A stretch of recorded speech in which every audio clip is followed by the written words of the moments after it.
전능하사 천지를 만드신 하나님 아버지를 내가 믿사오며 그 외아들 우리 주 예수 그리스도를 믿사오니 이는 성령으로 잉태하사 동정녀 마리아에게 나시고 본디오 빌라도에게 고난을 받으사 십자가에 못 박혀 죽으시고 장사한 지 사흘 만에 죽은 자 가운데서 다시 살아나시며 하늘에 오르사 전능하신 하나님 우편에 앉아 계시다가 저리로서 산자와 죽은 자를 심판하러 오시리라.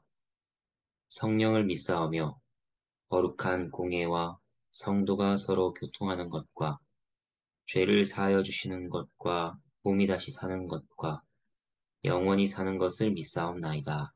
아멘. 찬송가 210장 함께 찬송하도록 하겠습니다. 찬송가 210장 1절과 3절을 찬양하도록 하겠습니다. 시온성과 같은 교회 그의 영광 없다.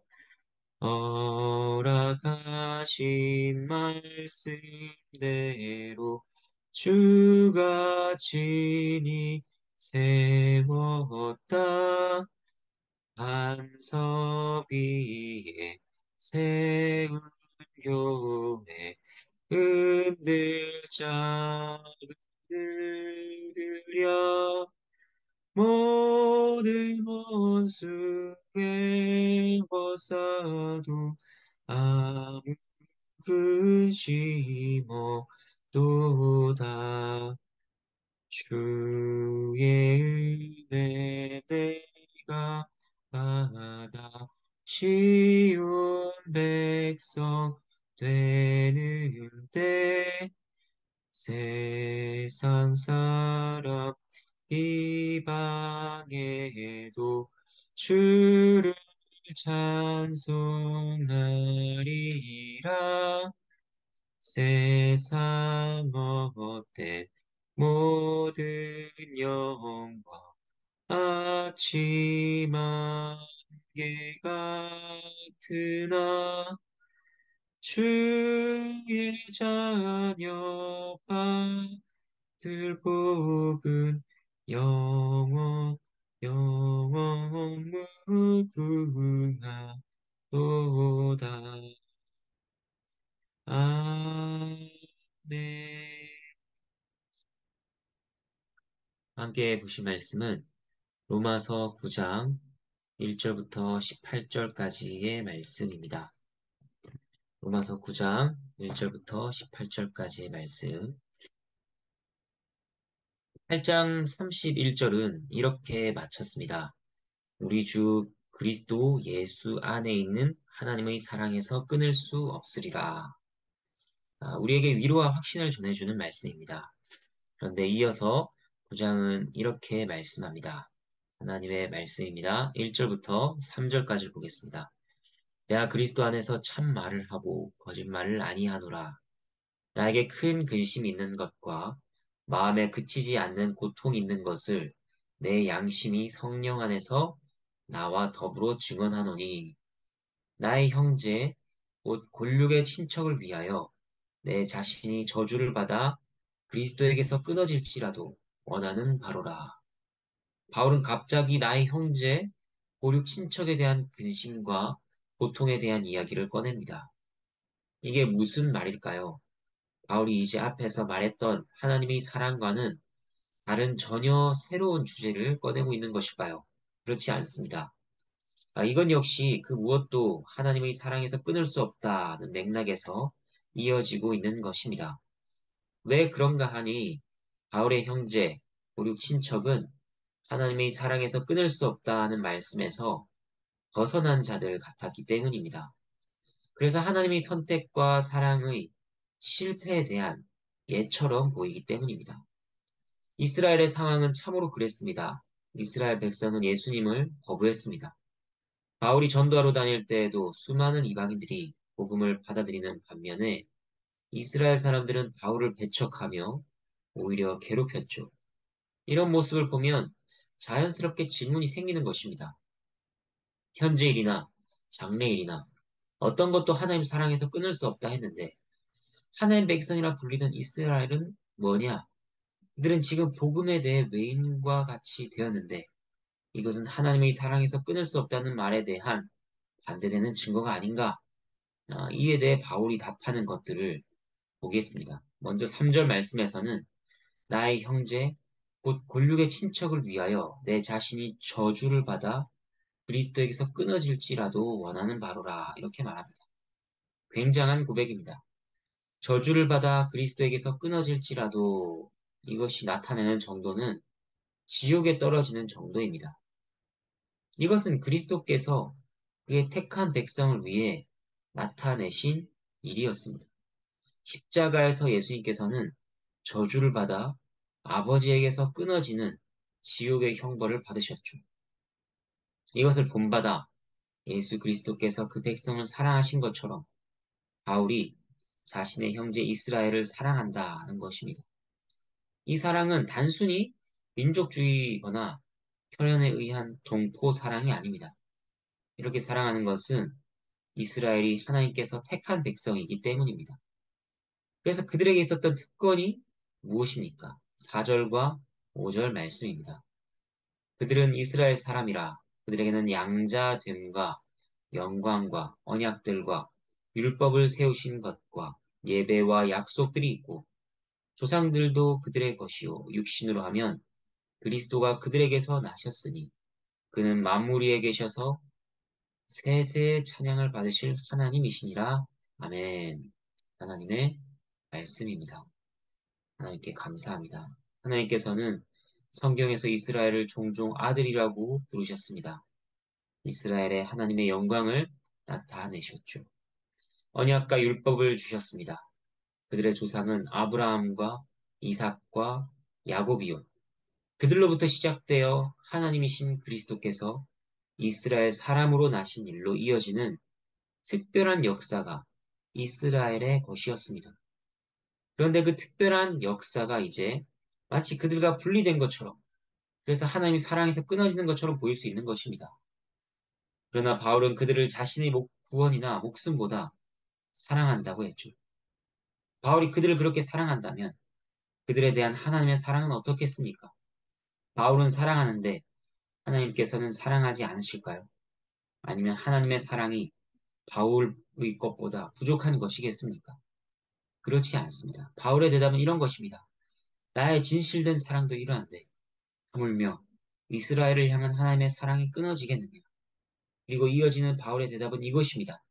6절부터 9절까지의 말씀입니다. 그러나 하나님의 말씀이 폐하진 것 같지 않도다. 이스라엘에게서 난 그들이 다 이스라엘이 아니요. 또한 아브라함의 씨가 다 그의 자녀가 아니라 오직 이삭으로부터 난 자라야 내 씨라 불리리라 하셨으니 곧 육신의 자녀가 하나님의 자녀가 아니요 오직 약속의 자녀가 씨로 여기심을 받느니라. 약속의 말씀은 이것이니 영년 이때 내가 이르리니 사라에게 아들이 있으리라 하심이라. 아브라함을 예로 듭니다.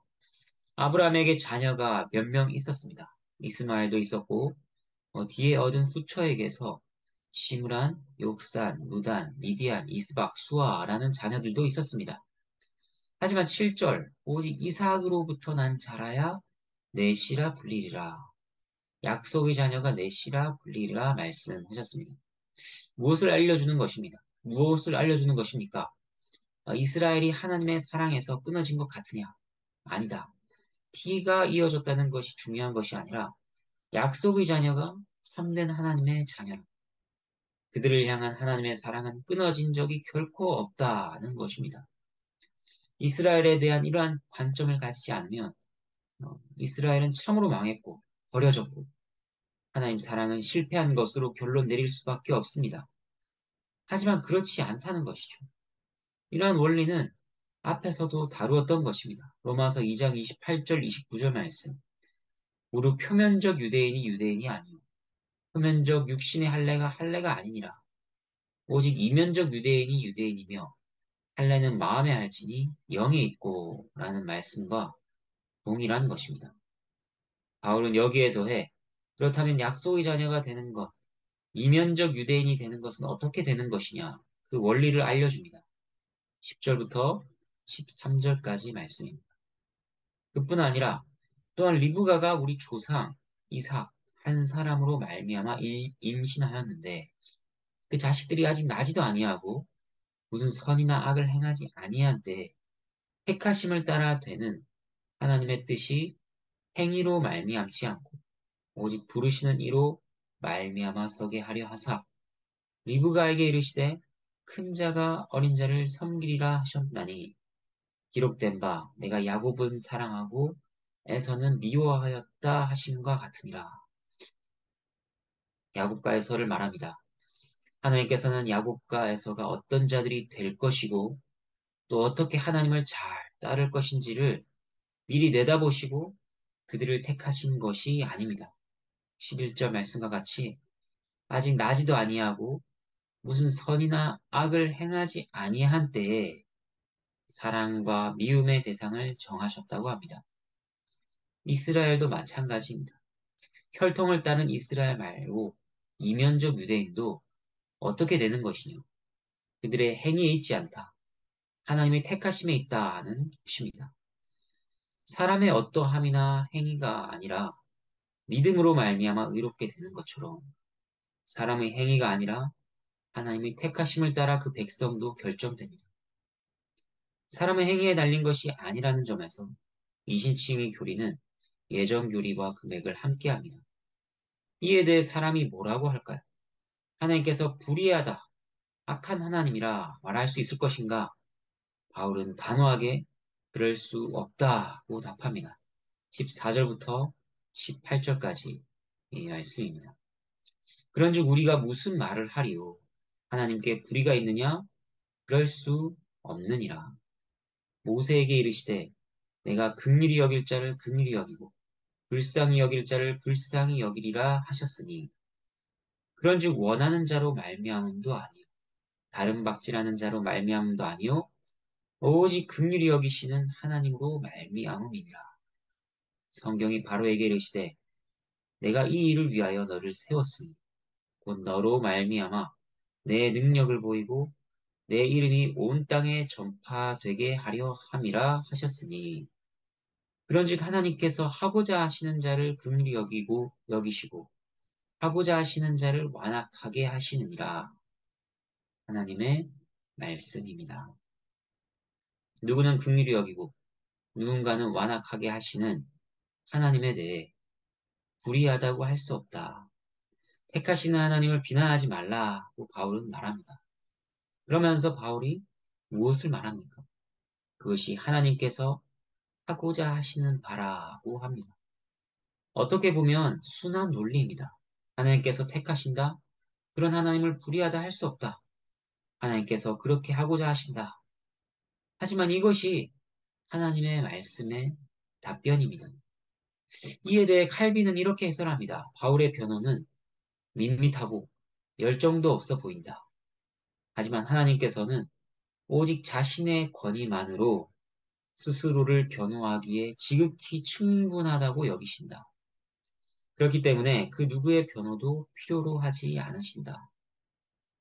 우리가 왜 하나님의 선택과 결정에 대해 불평하며 하나님께서 정말 의로운 분이신가 의심하는 것일까요? 그것은 우리의 마음이 인본주의에 물들어 있기 때문입니다. 인본주의가 무엇입니까? 하나님보다 사람이 앞서며 사람을 위하고 사람을 높이는 생각이나 행위들입니다. 그래서 인본주의는 구원받고 택함받기에 우리가 어느 정도 원하고 우리가 어느 정도 다른 박질하고 애쓰고 하는 것이 합당하지 않냐고 생각합니다. 자꾸 우리의 결정과 결심이 중요하다고 말합니다. 물론 하나님께서는 우리의 결심과 애씀을 통해 뜻하신 바들을 이루십니다. 전혀 이것과 상관없이 이를 이루시는 것이 아닙니다. 하지만 우리의 결심과 애씀 이전에 하나님 뜻이 있다는 것입니다. 성경은 처음부터 마지막까지 항상 신본주의를 가르칩니다.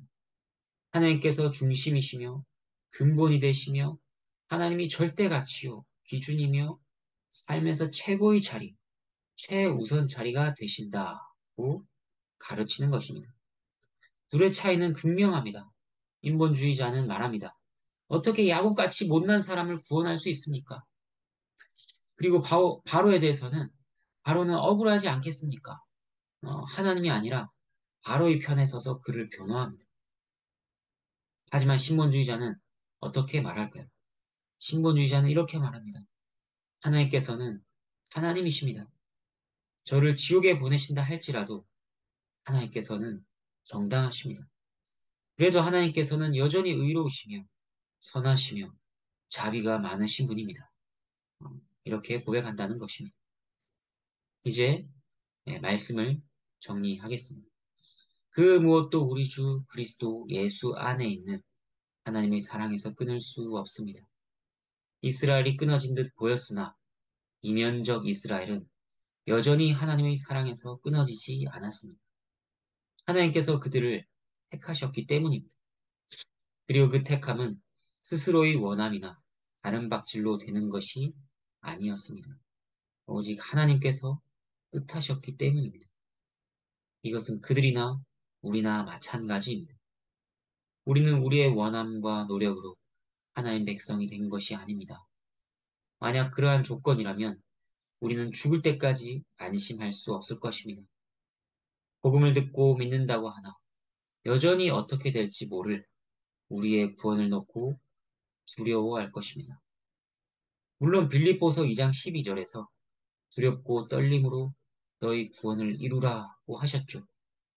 하지만 그 두려움은 우리가 스스로 온전히 설 수 없는 연약한 자들이기 때문에 넘어질까 겸손하게 두려워하는 것이지 넘어져서 결국 아예 하나님께 떨어져 나가 구원받지 못할 것을 두려워하라는 것이 아닙니다. 여러분 우리가 오늘 말씀을 통해 부르시는 하나님으로 말미암아 세워지는 백성들 그것으로 말미암아 세워지는 사랑 변함이 없으며 끊을 수 없는 그 사랑에 대한 확신을 가지게 되기를 바랍니다. 그리고 하나님의 주권 앞에서 잠잠히 우리의 입을 가리고 무릎을 꿇으며 그분을 경배하는 우리 모두가 되기를 간절히 바랍니다. 말씀을 생각하며 함께 기도하겠습니다. 하나님 아버지, 하나님께서 주신 말씀으로 인하여 감사를 드립니다. 이스라엘이 마치 하나님의 사랑에서 끊어진 것처럼 보이는 때에도 이면적 이스라엘 사람들은 여전히 하나님의 사랑에서 끊어지지 않고 보호받으며 보존되는 것처럼 우리의 삶 속에서 우리의 모습이, 우리의 형편이 하나님의 사랑에서 끊어진 것처럼 보이는 때가 할지라도 하나님께서는 결코 하나님의 택하신 자들을 결코 잃어버리지 않으십니다. 그것을 저희가 더욱더 굳건하게 믿게 하여 주시옵소서. 저희 자신이 구원에 대하여 생각할 때, 그리고 다른 사람들의 구원에 대해 생각할 때에도 하나님께서 결코 잃어버리지 않으시는 분이신 것을 생각하며 저희의 마음이 위로를 얻게 하시고 하나님께 영광을 돌리게 하여 주시옵소서. 하나님의 선택이라는 것이 사람의 어떠함이나 행함, 원함, 다른 박질에 달린 것이 아니라 하나님께서 하고자 하신 바대로 하시는 것이니 그에 대한 하나님의 주권을 인정하며 그것을 높이며 그 앞에서 저희가 잠잠하게 하여 주시옵소서. 오늘 하루를 살아가는 가운데에도 하나님의 하나님 되심을 인정하며 고백하는 그러한 저희가 될 수 있도록 하나님께서 저희의 마음을 인도하여 주시옵소서. 감사를 드리며 예수 그리스도의 이름으로 기도합니다. 아멘. 주님께서 가르쳐 주신 기도로 함께 기도하겠습니다. 하늘에 계신 우리 아버지여, 이름이 거룩히 여김을 받으시오며, 나라가 임하시오며, 뜻이 하늘에서 이루어진 것 같이 땅에서도 이루어지이다. 오늘 우리에게 일용할 양식을 주시옵고, 우리가 우리에게 죄 지은 자를 사하여 준 것 같이 우리 죄를 사하여 주시옵고, 우리를 시험에 들게 하지 마시옵고, 다만 악에서 구하시옵소서. 나라와 권세와 영광이 아버지께 영원히 있사옵나이다.